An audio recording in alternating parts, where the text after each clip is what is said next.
Greetings, salutations, respect, and love. I am Scott. You, my dear friends, have wandered onto the #1 prog rock channel on all of YouTube, and certainly the #1 live show. This is the Prog stream, live Prog stream number 75. They said it would never last, and here we are. In our second year, we've got an amazing lineup here today. We marketed this as, can American bands make great prog rock? That's just absolutely ridiculous. So we figured we'd front load it with none other than Brett and Chris from echolyn. How you doing, guys? Excellent. We're doing great. Oh my God, I'm so excited. I'm a big fan of the band, have been forever. And you've got a brand new set of albums coming out with none other than Glenn Rosenstein back in. You're not technically producing this, are you, Glenn? You're the you mixed it, and what's your actual technical role? I get the coffee. That's my job. I produced As the World, and we'll probably dive into this a bit later, but through odd and bizarre circumstances, we kind of stayed in touch all these years, and I mixed and mastered the new album. Brett produced the new records, and I felt extremely thankful to be able to be involved in this new project. It was when I saw your name in the credits, I was excited because, let's be honest, a lot of people know the band from that one particular album. We'll talk a little bit about, what's Kevin got up here, though? This is exciting. Kevin with his graphics. Okay, here we go. That's just all their albums and how many years in between. You can see As the World, their third one there. But, obviously a big gap. Yeah, 30 years. Yep, 30 years. Well, these guys are, in no hurry right there with a 10-year gap from the last one to this one. Brett, Chris, tell me a little bit about the making of this album, how it's different from what you've done in the past, and, all the different trials and tribulations, and along the way talking about, old buddies coming back. I saw Paul wasn't part of this recording process, but looking at Jordan, wait a second, he's been associated with the band for a long time too. Tell me a little bit about all that stuff, man. There's a lot to talk about here. Chris, go ahead. It started off with Brett and I connecting about a year after I Heard You Listening came out. I had moved to Southern Delaware, which used to be my second home, but was now my full-time home. And I took a new teaching job in Berlin, Maryland. And when Brett and I connected, we just talked about, hey, let's just get together and write some songs. That's the only reason we get together. Let's just write music. It's what we love to do. We're great friends, but we love the musical part. The two of us started together and sort of hashed through a couple songs the first time he came down to where I now live, about 2.5 hours south of where he is. That was June of 2018. 2018, yeah. And when Brett went back, he said, you know what, I'm going to reach out to Ray and see if he wants to be a part of this. And of course, Ray right away said, yeah, I'd love to be a part of it. So Ray started coming down. And truth be told, at the early part, we actually had conversations of should we call this echolyn, because we just weren't sure where it was going to head. But the more we kept writing, the more it really felt like this is sort of echolyn 3.0, another progression forward, another step forward. And then that's when we reached out to Jordan, who used to be a former student of mine. He graduated in 2000 from Abington Friends School, which is where I taught for 18 years. And that's just so super cool to reconnect with him. He lives in Nashville now, but he's a great session player, a great guy, great musician. Yeah. Anybody that hasn't listened to the new records, I guess, we want to talk about it as two records, right, Brett? It's not just one record. It's two separate albums, right? Yep, and they're quite different. Yep, it's two different records. And now a lot of people have heard this already because we had like a Kickstarter campaign or something like that, a crowdfunded type of deal. Tell me about how all that kind of, happened and didn't happen and where we're at today and how people, because I guess if you were part of that and pre-ordered it, you got access to it January 1st, access to both albums, but kind of walk me through that whole thing. Yeah, so the whole process of trying to raise money to pay for this whole project was really the first time we've had to do this since probably our first two records. where we would sell shares to generate money, and then we would pay people back with a little bit of interest. But because of our success with As the World and all the subsequent albums, all the records since As the World, really, we were able to pay for ourselves. After 2015, because the model for listening to music shifted in the public sphere to streaming, that greatly affected artists like ourselves, monetarily speaking, with how much money we make. So we were lacking in funds to pay for this and keep it at the level that we've always been. And so we started a Kickstarter project that didn't work out, and we immediately bounced over to just generate some money via PayPal. And the response was wonderful, and was able to fund this thing. And yeah, like you said, Scott, all the people that did the pre-sale, they now have the album. They've been listening to it for a month now, and we've been getting so much wonderful feedback from everybody. It's been great. Right now, we are in the process of finishing the artwork and pressing the CDs for the release on March 7th, and also for all the people that pre-ordered the hard copy, the CD itself, we'll be getting them the copies before the release, or at the very least before anybody else gets it. So they'll have the signed CDs before then. So that's where we are right now. Okay, well, a real good friend of mine, a fan of the show, Ian here in the comments is saying he's not familiar with your music. I'm aware of them, but never got around listening to them. Influences. Well, I think if you Google your band and people, do a little bit of research, what's the first band everybody wants to bring up? What is it, Scott G. Davis? Who do they always compare echolyn to? Well, first of all, Ian, I envy you the journey you're about to take, because truly, I mean, you're going to hear identifiable influences in echolyn music. I discovered echolyn in that late 90s period. I discovered echolyn and and a bunch of the, I had already been into Spock's Beard. It was mentioned.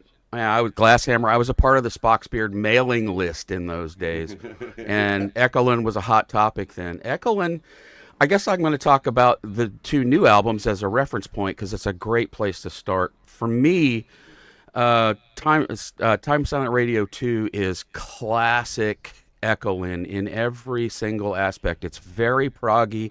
It's very experimental. There are always new influences. Echolyn is one of those bands for me that I can honestly say that the new album that they put out is always my favorite, and it's succeeded by the one after it. There's that period with May and End is Beautiful and that period. That's probably some of the ones I return to the most, but this new stuff is great. Time Silent Radio 7 is it's much more, they're shorter tunes, but they're still very, very proggy.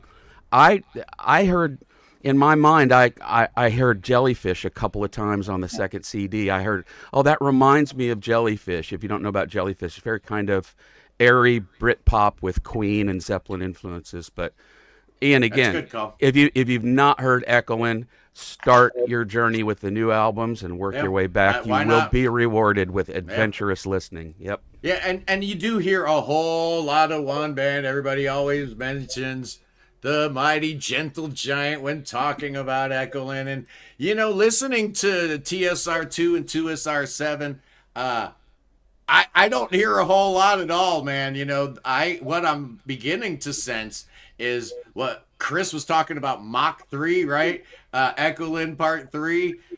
It's emerged as its own thing, kind of, right? I mean, you kind of sort of hear influences, but how much modern music do you listen to, or do you try to insulate yourself so that you kind of create your own sound, Chris? Yeah, I listen to music constantly, all 24 hours a day. Even when I'm sleeping, I'm listening to music. Yeah. So I'm always influenced. One of my pet peeves is when people say there's nothing good new, and that's just an incorrect statement. Yeah. There's tons of beautiful music out there, and I stay tuned into it. And of course, it influences my writing a little bit, because I like to stay on top of things and constantly try new things. Chris, how about you? Yeah, for me, a lot of it is I always want to progress past where I've been before. So Yeah. I love being in this category of progressive rock because we truly are progressing. And sometimes I think people are like, oh, they don't sound exactly like they used to sound. That's a compliment to us. Yeah, We don't thank want God.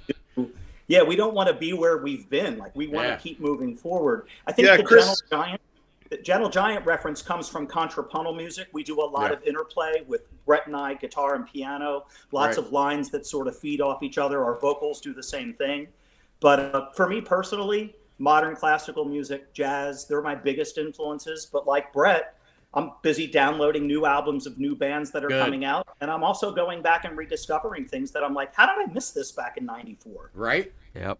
Well, here's a fellow, the cool thing about Prague is sometimes you feel like it's just this big old mutual appreciation society, but here's Charlie Bramall from Ghost in the Machine. We love Ghost in the Machine. Their second album's dropping next month. He's saying, interesting to hear how you're adapting to the streaming age. It's a challenge. He's a young cat, so he also asks, how can he escape his meat prison and exist in cyberspace? Well, I don't know if I can help you with either of those, but Charlie, we love you, and thanks for tuning in. Yeah, I know the meat prison very, very well. So I'm actually populating it as we speak. So, Oh, yeah. hey, Charlie. Yeah, what Brett How are you, alluded to buddy? is we had to come up with a different model, and so by doing the pre-sale, we guaranteed that people were going to buy the album up front, but we also knew that people were then going to talk about it and promote it. And that's where the world of social media and cyberspace can be your friend. It can yeah. be your enemy too, because all it takes is one person to trash something, Yeah. and then a whole bunch of people can pile on that. But we trust and know that our listeners are thoughtful musicians themselves, careful musicians, listeners, and we just thought, you know what? We're going to give them a huge thank you by buying into this early. That'll put it out there early. It'll give people a chance and a sense of digestion. And then when the album comes out again officially on March 7th, there should be another wave of people who missed the pre-sale, weren't sure if they wanted to do the pre-sale, or just didn't even know about us. And that's always great too. And that's kind of why I'm thinking about holding off on doing my review of the new albums until a little closer to release date, because I think we should get a nice little bump there. It is the digital age, but people still want to have that actual physical copy in their hands, and so we want to definitely help move the needle on that. Thank you.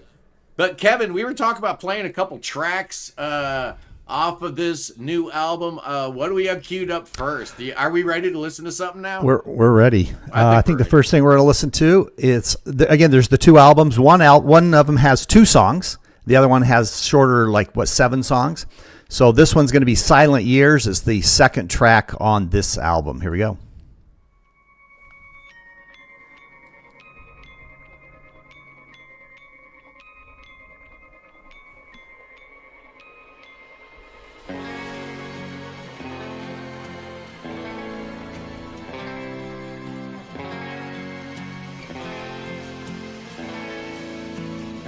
I know you more than you knew me, and here I am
we should mention this is exclusive stuff here, guys. You're listening to.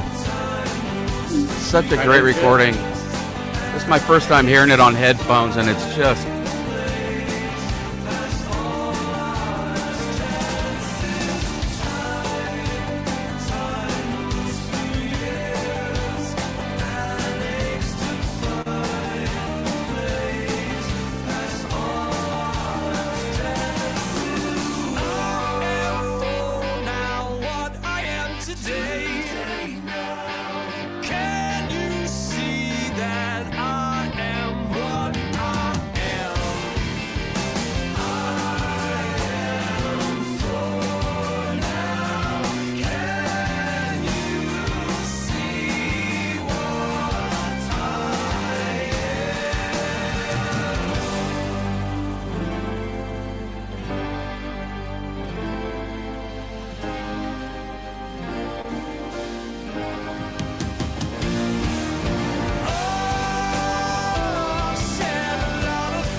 Yeah, I love that little quiet little reprise there that you don't catch the first couple times you listen to it. What a great song. Charlie's right. That's a wow moment, man. Yeah. That didn't get you to want to buy the album, nothing more. I appreciate you playing that. It's very tasty. The sounds are so perfectly selected. One thing I appreciate about echolyn in particular is the keyboard sound selections are very classic and appropriate. There's so much reliance on these overriding digital sounds these days that just soak up so much frequency range, and I appreciate that very much. Yeah, very very well the right mixed, thing. Glenn. Yeah, very well mixed, Glenn. Thank you. So, You really, I mean, I know it's kind of the mutual admiration club, but you really picked up on, I think, Brett and Chris's desire going into the project and talking about how we wanted to ultimately, form what these mixes sounded like, what they were going to actually mean. Chris and Brett did an amazing job of selecting Scott, the what I would call appropriate, modern enough, but definitely enough reference to what echolyn is all about to make it sound authentic. That's a hard needle to thread, man, because you want to have those reference points so old geezers like me stay interested, but you don't want it to sound too retro-y because then nobody under 40 is going to even bother to listen to it. So. And where Scott, we're very much like kids in a candy store. When we made As the World, that world for us was much more stratified. Yeah. And the differential between record making 30 years ago and record making today is we literally can do anything. And that does become, you think otherwise, but that does become a much harder decision. Yeah. Because when you can access anything that you possibly could want, whether it's sampling or playing or whatever, the trick is not what to add, the trick is what to take away. And echoing a little bit about what Glenn's saying about being overwhelmed with whatever it may be, technology or whatever, the song that you guys just played was the first song that Glenn mixed, and that I had actually, at that point, I had already tried to mix it a few times, and that was the point where I'm like, I need somebody else to do this, because I was so overwhelmed with being that so deep into it, and just like, where am I supposed to go with this? And I needed somebody that I trusted and I knew had great set of ears. And, I sent it over to him, and, he set the tone for the rest of the songs, and that was the first one that we did, it was really cool to hear that. We're just like listening to the snare and the bass drum and all the instruments. It's like that's the first song that it was like, okay, we're going to be okay in Glenn's hands. Yeah, no doubt. Wow, I'm leaving now. I really like the panning on the vocals in particular when there's harmonies going That's on. Brett. That's because Brett. you can pick the parts out very clearly and cleanly. I like little touches like that. But like I said, I've been listening to it up to now on my stereo at my workshop, and so this is the first time I've heard it on headphones. Wow. I got to listen to the rest of it on headphones now. The beginning of the song is, it's complete prog. It's like varied time signatures. Who does that? And then, I'm playing a glockenspiel over that. You know what I mean? It's like that's classic, just like interesting, forward-thinking kind of things to do. It's really soundscapes. Yeah, exactly. Yeah. But it's super satisfying to me in the context of this conversation that you three guys pick up on that, because we work very, as every band will do, we work very hard on putting these little Easter eggs into stuff, and we spend a lot of time on that, and you guys picking up on that really means a lot to us. That's right there. We know that's why people come back and like echolyn, because you don't hear our songs and get it on one listen. I love music that draws me back 5 times, 30 times, 80 times, and I'm still hearing and gleaning. Yeah, but again, Chris, we're talking about this really, really hard thing to do, because again, we're talking about threading a needle, a very particular needle, which is, it's got to be interesting enough to get you to come back, but the second, at 17 8-time signatures alone doesn't really do it. You need to give me something else to make me want to come back to figure out what all of it means and how it all comes together. And that's really tricky, to be both catchy, accessible, and interesting too. And that's why echolyn rules. Thanks, guys. Something else I'll share, Scott Davis, you brought this up with how the songs sound. I think Brett would agree with me. We're also so proud to listen back to these songs because this is how they sounded when we wrote them. So when we sat together, 3 guys in a room, although we didn't have Jordan there playing drum tracks, we knew what kind of drum track could and would work. And then we just turned it over to Jordan and said, okay, lay down 3 different versions of what you would do. And then from there, that's where Brett built the drum tracks that became the final tracks. But I think what moves me is I go back years in time, and when I hear Silent Years, the version we just played, I'm sitting at my piano in my house with Brett and Ray there, and we wrote that song together, and it sounds just like Silent Years, but produced for an album. Yeah, and you guys brought up, both you guys brought up, all 3 of you guys, what the sort of like model or the schematic of this album as compared to others. And it really is, it's about distance and the fact that we made it that way. This is the first time that's ever happened. And like Chris said, Chris and I sat in a room and we wrote all, 90 minutes worth of this music, was sitting in a room working on this stuff. And just like we've done since 1989, the 3 of us. I mean, Chris, Ray, and I write the songs. Yeah. And, we did it without drums. And so to have Jordan come in then and add that on top it really made it like, oh, okay, this is an echolyn record. And these songs are now alive. It's just great. How much did it help though? Because, you didn't have Paul around this time around, but you have Jordan and you've got Glenn. I mean, it's like, it had to be an echolyn record, right? The Hall of John. And what else could it be? I mean, but echolyn. I know. You're right. I don't even know why we questioned it. Did Jordan engineer his own drum tracks, or? No, I did those. Yeah. Really, really, I love it. It's so natural sounding. Yeah. Well really placed, warm. very well recorded. And he probably wouldn't admit it. He's probably a humble guy. I don't know Jordan, but I hear echoes of Marco Miniman in his playing. I was thinking the same thing, Scott. This really cool, fluttery, unpredictable, right there in the pocket, yet somehow with a lot of inertia and forward motion, which again is a really difficult thing to do, to stay in the pocket and yet, try to create that kind of forward motion. Just incredible. The job Jordan does on this album is really, really one of the first things I kept coming back to, right? Because I know you guys and your vocal harmonies and your amazing songwriting. Yeah, it didn't really surprise me. Well, Jordan's drumming did. I don't mean to interrupt, but you look at the pedigree that Jordan has, kind of the journey he's kind of taken. He was a student of Chris's. And now I'm in Nashville right now and have a studio down here. And he's carved out quite a name for himself in Nashville as well as a session drummer.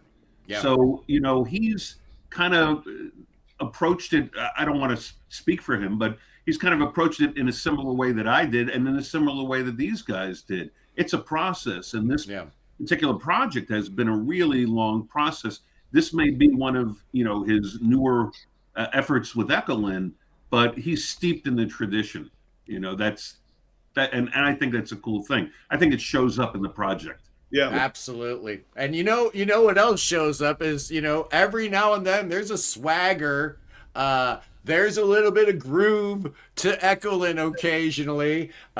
Ian's talking about tapping his tootsies, and you got old Charlie Bramwell saying that. Toe tapping is allowed, but outright dancing. Not dancing. and I kind of agree with him. Prog Magazine has taken up the great battle between Charlie and the evil forces of Sprig and Miss. I shouldn't even mention any of those people because we're Team Charlie here.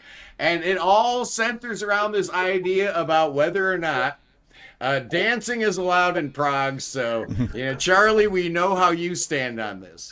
We're not going to descend into dancing debauchery, but I figure it's only fair that our guests give us their opinion on dancing in Prague. Yes, as long as you stay in your chair. The head, fine. The toe tapping, fine. But if you get out of that chair, Charlie loses it. Yeah, exactly. And that's the thing, the difference between U.S. audiences and audiences in Europe. We're old, man. I don't want to stand for 3 hours. I'm 62. The last thing in the world I want to do ever. I don't care if it's Led Zeppelin, Back from the Dead. I don't care. I'm not standing for 3 hours. But apparently in Europe, that's like the thing, right? It's standing room only. They're general admission. So I'm not getting out of my chair for any reason, Kevin. That's not happening. I went to a Steven Wilson concert not too long ago, and everybody was sitting down, and that was the thing he commented on. It was someone's great idea that we should be sitting down. So apparently he's a fan of standing up. You see, he's a Euro, man. Yeah. He's a Euro. What can I say?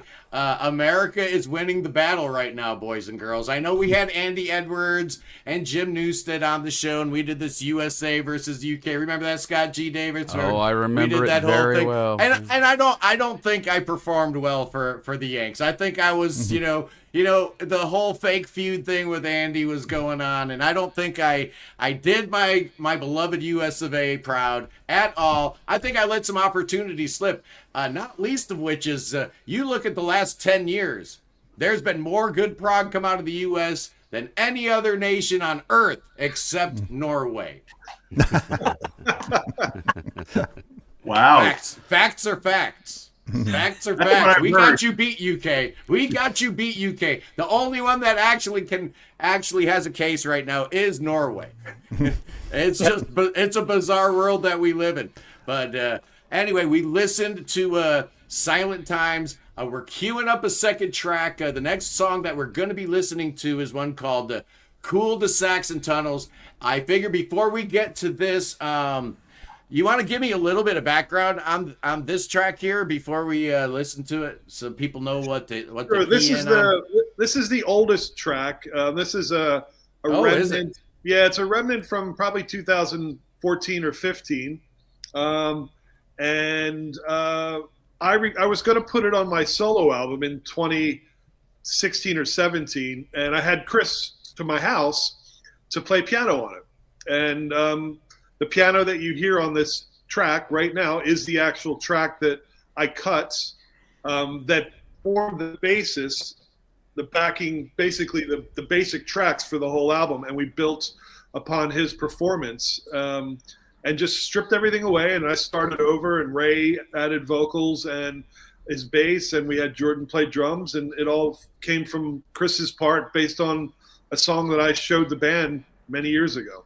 Oh, I love it when bands do that. Who was it recently that put it, like, part of the actual demo, made it into the final mix? I think Neil Morris and the Residents did that on the new album. Something like that happened, and that's always cool. It gives it like this. I think a lot of bands do that. They try to recreate it, and they look back at it. Nope. I mean, Clive Davis with "I Will Always Love You." That's the thing he stuck in his pocket on the DAT, which was an early mix, and David Foster for 2 weeks tried to do better, and they just released that version. So it happens all the time. Yeah, that first instinct is good. It was Frost that I was thinking about. Listening to Jim Godfrey. You can hear in the beginning of the track if you're going to play it, you'll hear.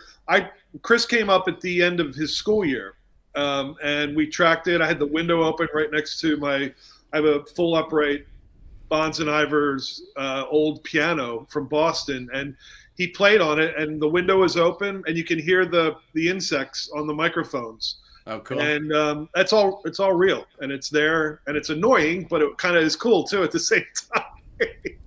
So I really like it. It's a moment in time where my friend Chris came to my house, played piano, and then we just built on it from there. Okay, we got somebody in the Peanut Gallery commenting on your solo albums. Oh, thanks. I am not familiar with your solo work at all. So How dare you? I know. How dare you? I know. I can't listen to everything. But unlike a lot of people in my prog space that are pontificating here, giving you all kinds of garbage, I keep it real, man. If I haven't heard something, I keep it real. It's sold millions and millions of copies. I know. That's why I feel like I'm missing out on something. But no, talk to me about your solo discography a little bit.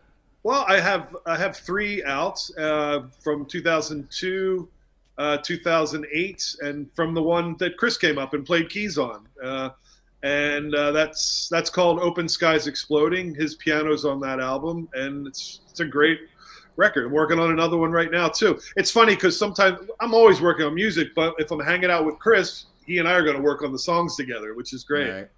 Well, if Tang Fastic is correct, I think we're going to need to check on the old pearly whites here. Let's see. You can only make good progressive rock if you've got bad teeth and a pale hue. I guess sticking up for the Brits. You got me there. Maybe there's something to that. I don't know. Well, first off, I want to say that Americans rock way harder than the Brits. I've experienced playing with the Brits, but no effing way. Not across the bow. And you guys, American punk rock is way. I mean, it's not. I mean, I love British music and British. I'm an Anglophile. I drink tea. PG tips, guys. Peace. But, no, in a rock situation, especially our bands. Think of our band live like Live at Leeds. Watch Live at Leeds. That's what our band's like live. It's exactly like that. Exactly like that. We have some stank face moments on this album. Like there are definitely moving, grooving, hard rocking. And it's funny because when I listen back to it, I'm a fan and I was part of it, and I put it on my own car and crank it up and I'm like, oh, right. This is echolyn. Yeah, this is us. What were you going to say, Glenn? Oh, you made a comparison to a British band though. Live at Leeds. I mean. Oh, true. Uh-oh. I like that we're making this show more I'm pale and have British teeth. Competitive, kind of thing than sticking with the music. I think that's awesome. I love that. Definitely, Charlie is a treasure. I want to go on record. So Charlie Bramble is a treasure. We love ourselves some Charlie Bramble. Very excited. We're going to give the big old shout out to Charlie. We're going to have him back on the show when the Ghost of the Machine album comes out on progrock.com. Essentials, a great new label that also just announced the brand new album from Solstice. I'm very excited about that. So we're talking to Andy right now from Solstice and Mark Mon 40 about bringing them on. But we are with echolyn today. I'm not supposed to be talking about any of these like British bands or anything. Sorry, Charlie, we love you. But the whole premise of this, the whole thumbnail, the whole concept is that we did not give American music and modern American prog in particular a strong enough defense in the past We're fixing that now. The mighty echolyn, brand new album, Time Silent Radio 2, Time Silent Radio 7. And, you know, being the dummy that I am, it took me a little while to realize why didn't they just call it 1 and 2? Well, I don't know. How about that? I just can't figure that out. You know, what an idiot.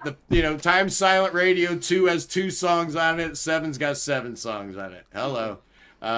Maybe I shouldn't have admitted that. But that's how my brain works. So, Kevin, I figure the time is right. Let us listen to Cul-de-Sacs and Tunnels, one of my favorite songs off Time Silent Radio. And I'll say this before we started. At Prog Radio, we have a term called dwee. And there it is right there. I'm going to make you big here. Hold on. Let's see what that means. That's from our FAQ. Dynamic wandering effect. And it's basically that part of prog that we love where music wanders, it's dynamic, and it's a huge part of what makes prog. These guys, you look at dwee up in the dictionary, you'll see these guys because they do it brilliantly, which we love in all prog, but these guys really do it well, and you'll hear that as we play this next song. Yeah. Thank you.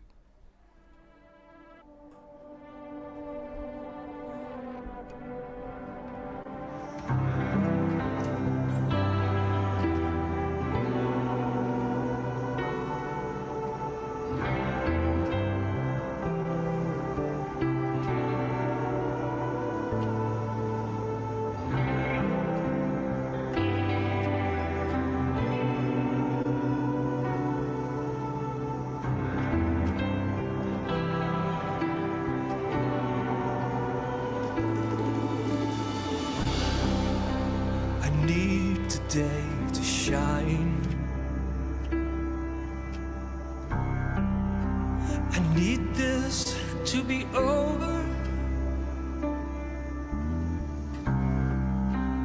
I'm always nervous when I lie to her. She's only asking why I can't stay.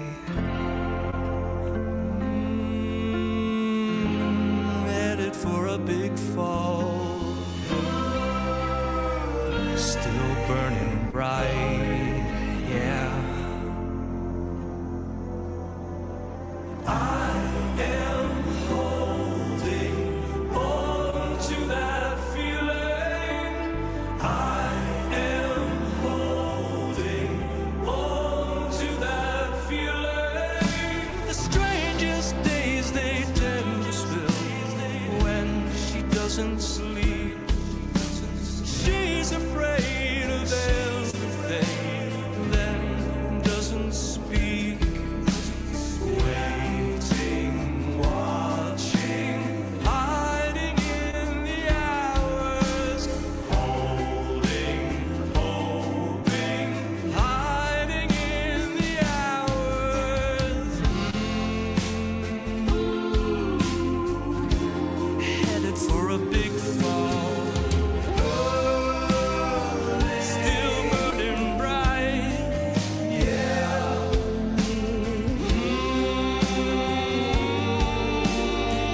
Still burning bright. Headed for a big forever. Still burning bright. Headed for a big forever. She's still burning bright.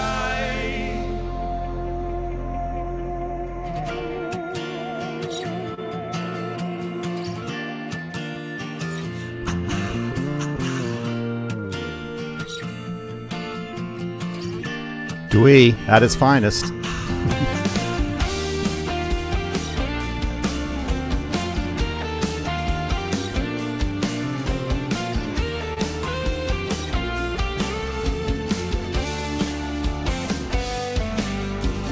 I need something special, so much better than today. Yeah, like movies done with magic. I need to be full with the moon.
Bravo. Yeah. Awesome. Nice stuff. Awesome. Awesome. Stuff. Awesome track.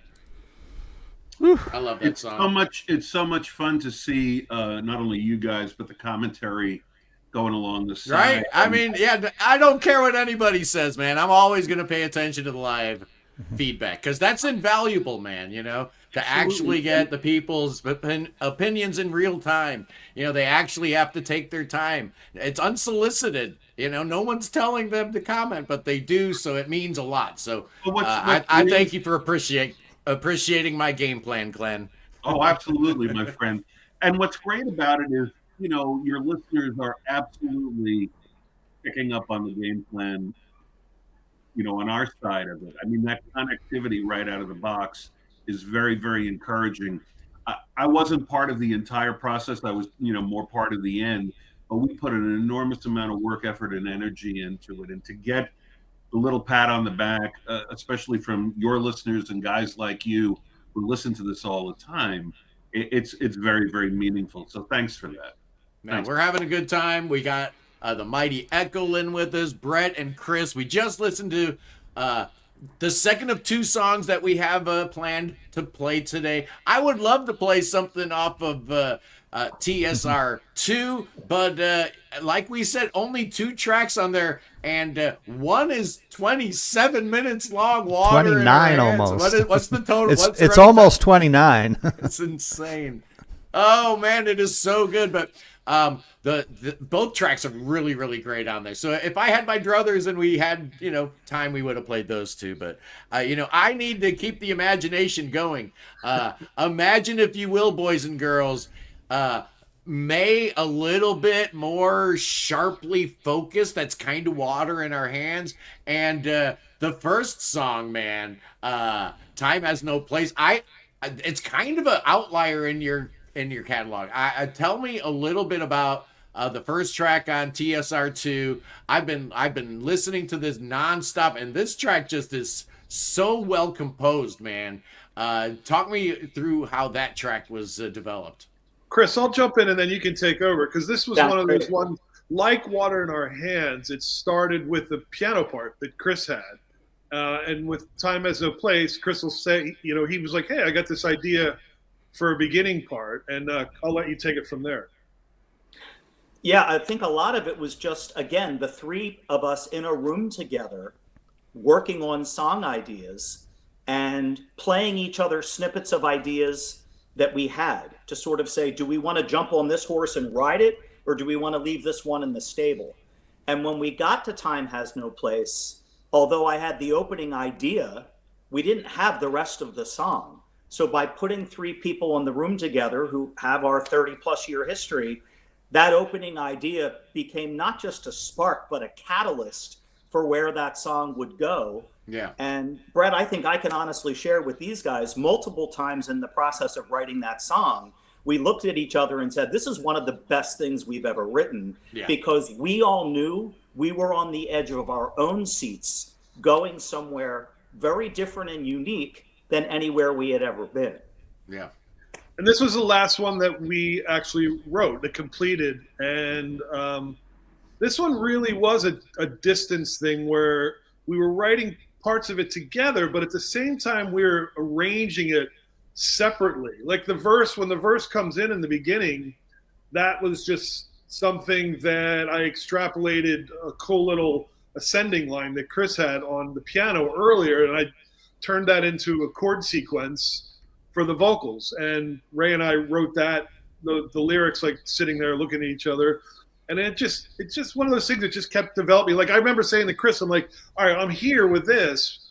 You know, send me something what you think would come after this. Just give me something, and then it would just go from there. It was a lot of fun, really a lot of fun. That it comes across. It does sound like, you know, Time Silent Radio 7 might actually have been more work.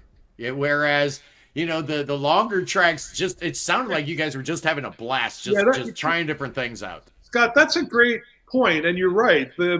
Like May, these 2 longer tracks, they come about real easily for us, because once we get into it, it just sort of flows. And I mean, they end when they end. It's not like we're like, hey, we're going to write a long song. It just sort of keeps going until we feel like we've said what we want. Then the hard part then is to then lyrically match that and make sure that feels right. And then with the lyrics, then things can shorten or they could get longer again, right? Because you have to make space for, a thought and a thing that you're expressing verbally. And songs grow and they shrink depending on that too. So, but they came really easy, just like May.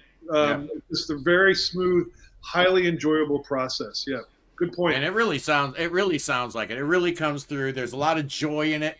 Yeah. Even though some of the, the subject matter is not particularly, wow, these guys are just talking about all kinds of twee like stuff. This is, some deep and some heavy concept here, but still having a great time. And that's the thing that prog rock, I think, we get a bad rap for being prog rockers, and, we're just talking about wizards and fairies and elves, and we all live in our parents' basements, and maybe not all that's not true, but I got to say, with anybody, if anybody wants to talk about Lord of the Rings, I'm right there, man. Oh, don't open that can. Don't open that can. Favorite movie of all time. Go. Man.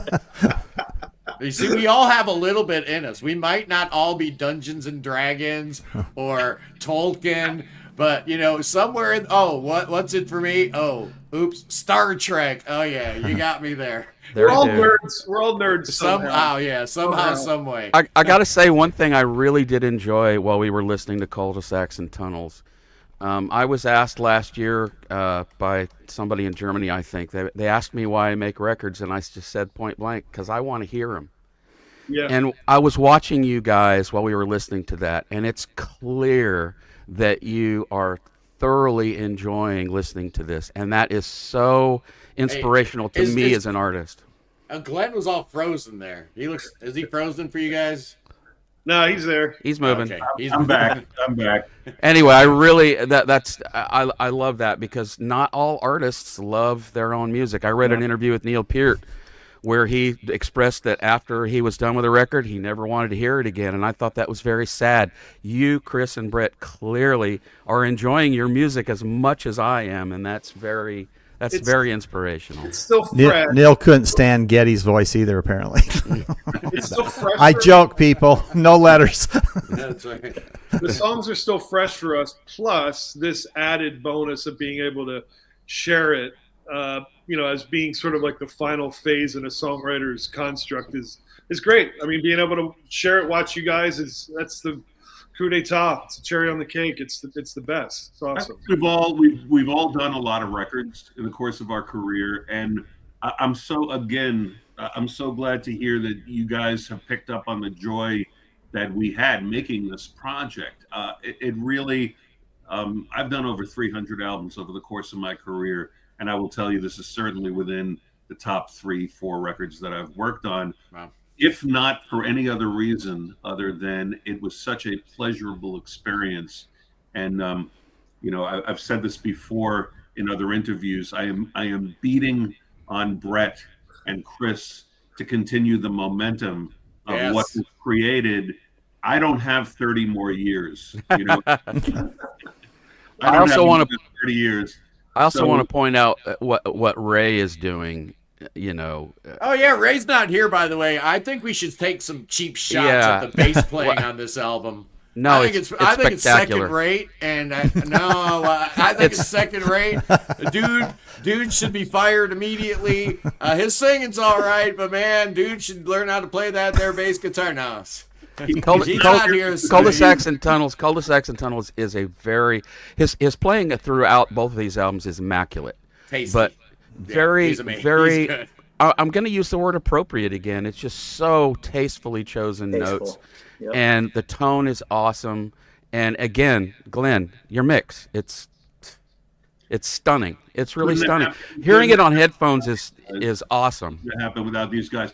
And Scott Davis, you are invited because of your gleeful kissing my whatever. You are absolutely. We mixed and mastered that record right in this room, and you have an open, as actually all of you guys have an open invite if you get down to Nashville and want to kind of listen to what we did and the place we did it.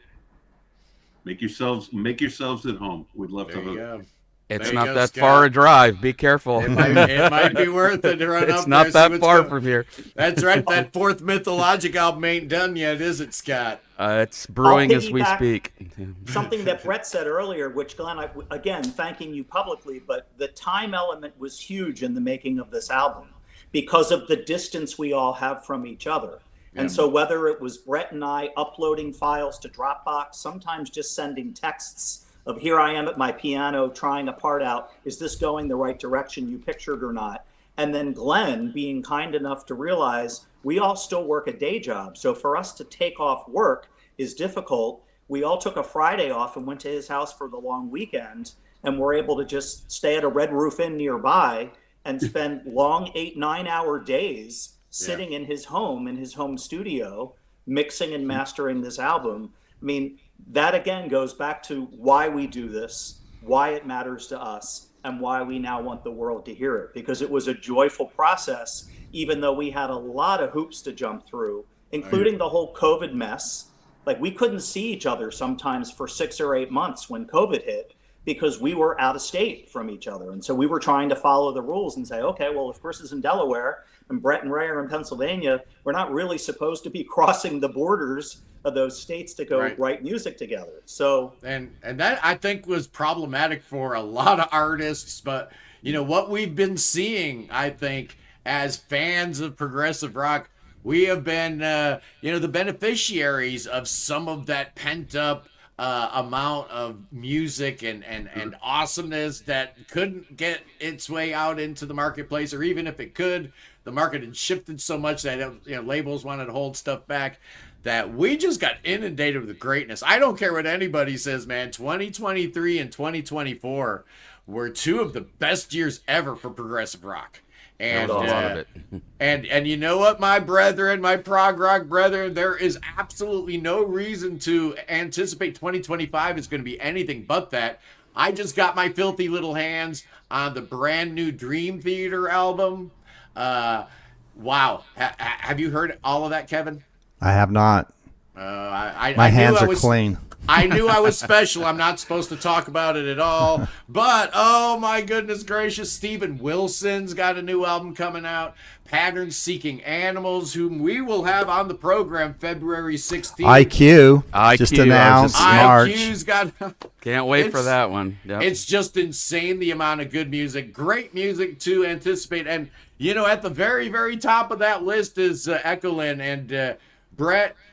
Chris, when I do my review, I'm thinking about kind of talking about it in one episode, but giving it two different scores. I think I'm going to score 2 and 7 as two separate animals. What says you?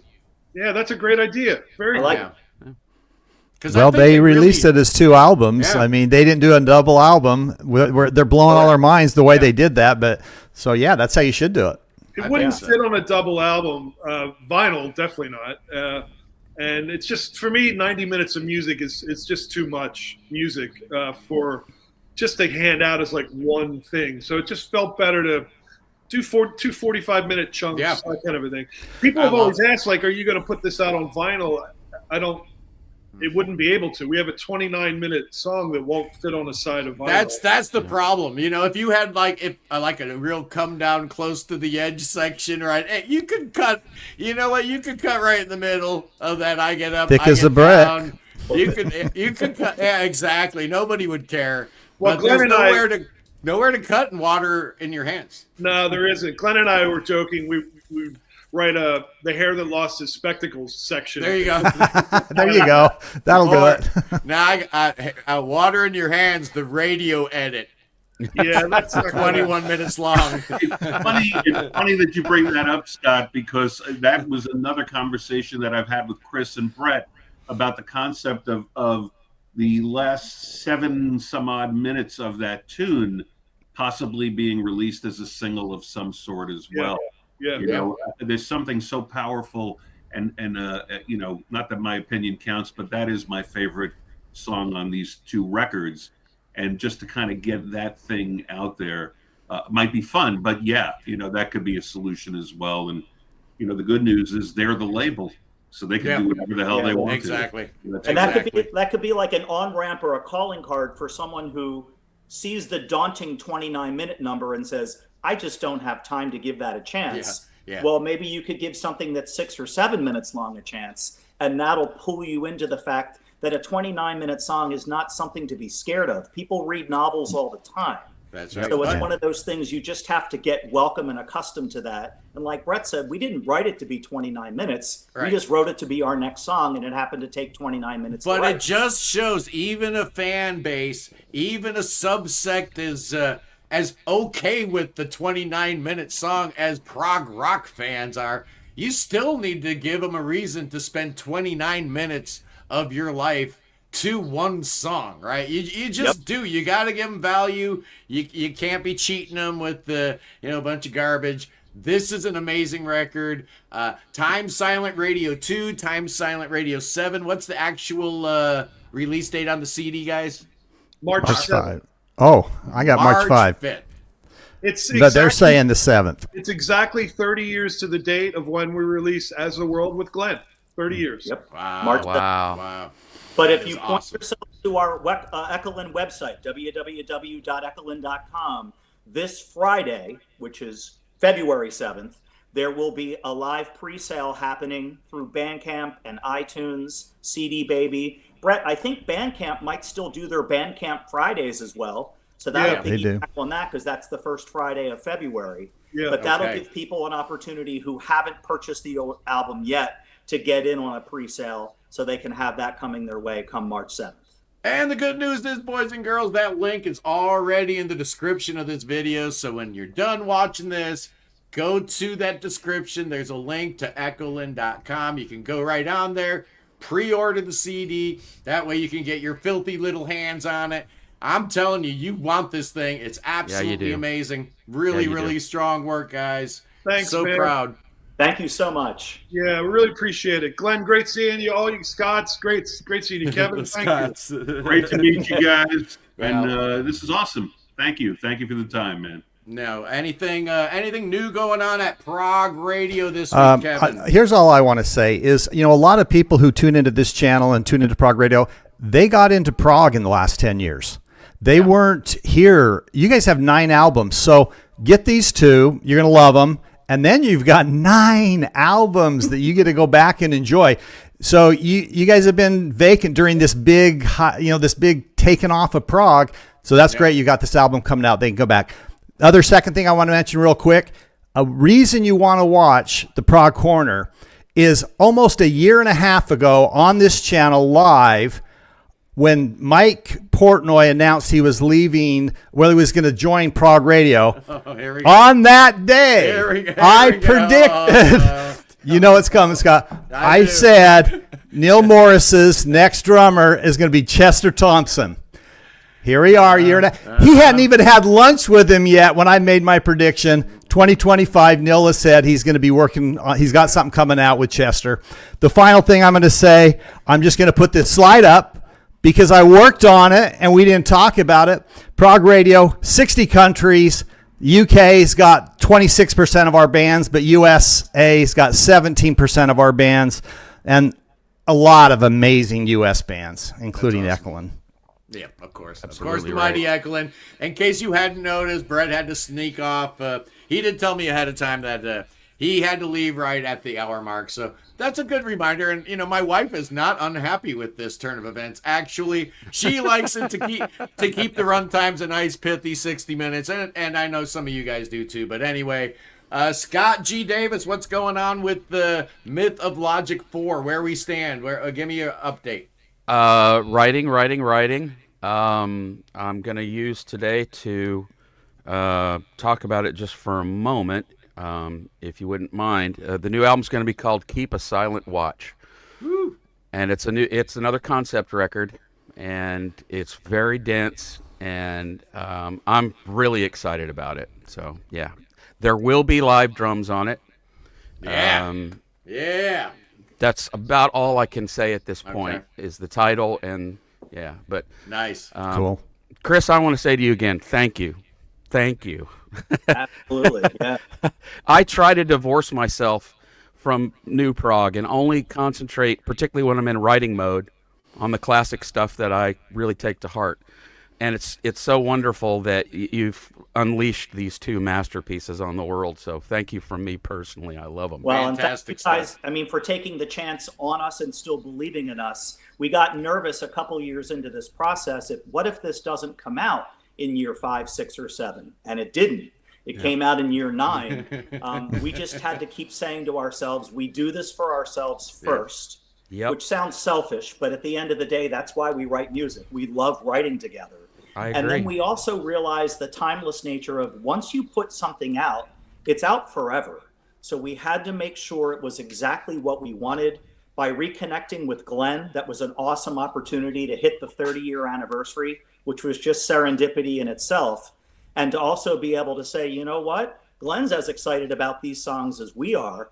Maybe That we makes really a difference, are man. You can tell. You can tell that Roy Thomas Baker couldn't have given two shits about Yes when he was doing Heaven and Earth. You know that's a fact. It comes through. You can tell. It's not rocket science, people. And Glenn, thank you so much for your work. And thank you for showing up today to today's live stream. It was a surprise to us all except Brett, I guess. He already knew that. But what do you got working on? Anything you want to talk about? Anything you got in the pipeline? Me personally? Yeah, man. Oh yeah, I'm doing a couple of records, reggae records of all things. With Fun. Earl Chinna Smith used to be in the second iteration of Bob Marley's band, the Wailers. I knew that name. Yep, exactly. Yeah. And we're working on a lot of that stuff. Man, it was a busy year last year. 5 albums, which for me is kind of unusual these days. And again, I'm trying to stoke the fires under Chris's ass to do a little bit more work and somehow or other glom myself into that situation as well. Yes. But again, it gives me such pleasure, from you three guys to hear, not to beat this to death, but the joy that you hear in the tracks, it's authentic and genuine. That's something that can't be faked. That's right. It really is. And we're all big fans of prog. We've been listening for many, many years, and to be able to make some small contribution to that kind of an enjoyment for other people, it really does mean a lot. We live in a cynical world. This is one place where I didn't have to be cynical. Yep. Yeah. I like that. Amen Well to said. that. Amen to that. Well, Very ladies well and said. gentlemen, let me just give you a little breakdown, man. Next week, I've got Steve Tilburg from the band Circus. Cody's going to be on. Wayne's going to be on. And I don't think this guy from, what's his name? Steve Tilburg from this band Circus spells the S with the 5. I don't know if he knows it or not, but we're going to be talking about Dream Theater. This band don't sound nothing like Dream Theater at all. I'm going to send him an email at the end of this, like, yeah, we're going to listen to your songs, but you're going to be listening to the 3 Dream Theater singles because those are out there. And he don't know that yet, but that's what's going to happen. And then February 16th, John Baygold is going to be on the show, Kevin. You'll be here for that, right? I'll be here. John Baygold, Pattern Seeking Animals. I'm super psyched. Later on this week, boys and girls, I've got a great schedule of amazing content for you, boys and girls. I hope you enjoyed this live stream. Hit the like button, subscribe, become a member to the Prog Corner. Let me put that little banner on the bottom so you little boys and girls can see, because you only respond to stuff that you see, don't you? You're not too good at taking orders. Well, here's your order. Become a member of the Prog Corner for as little as $1.99 a month. Oh, yeah. You know you want to. You know you can afford it. You're sitting around. How many different streaming services do you have right now, right? You got Hulu, and you got Disney, and you got all... Just cancel one of them, right? There's your money for the Prog Corner this week on the channel. It's the 10 most shocking moments in the history of prog rock. Oh, it's not even clickbait week. Oh, my goodness gracious. Then we're going to be on Tuesday, I'm going to be reviewing the brand new album from Dream Theater, Parasomnia. It's outstanding. And then I'm going to be my love letter to the algorithm. I am so sick and tired of YouTubers crying and complaining. Oh no, the only way I can get views is if I do clickbait stuff. The algorithm's so unfair. Oh, it's so bad. Oh, a little piece of software, a little piece of code is going to run my life. Learn to deal with it. It's the future, my friends. And the same applies to AI. Stop your crying. It's 2025, so that's going to be Wednesday. We're not looking for attention by any means at all. No, sirree, bobcat tail. Anyway, boys and girls, I love you. Free Ukraine, free the Tibet, free your mind, free beer, free Willie, and God save King Chucky, my friends. Save him. You know what he wants to do? He wants to come to America and dance with snakes. Oh, no, Kevin, look out. Oh, Kevin's going to dance with the snakes. Kevin and Chucky dancing with snakes. It's going to be a good time. Oh, we'll even get Elon Musk in on the snake dance, and we'll have a good old time. I love you. See you guys next Sunday. Peace. Peace.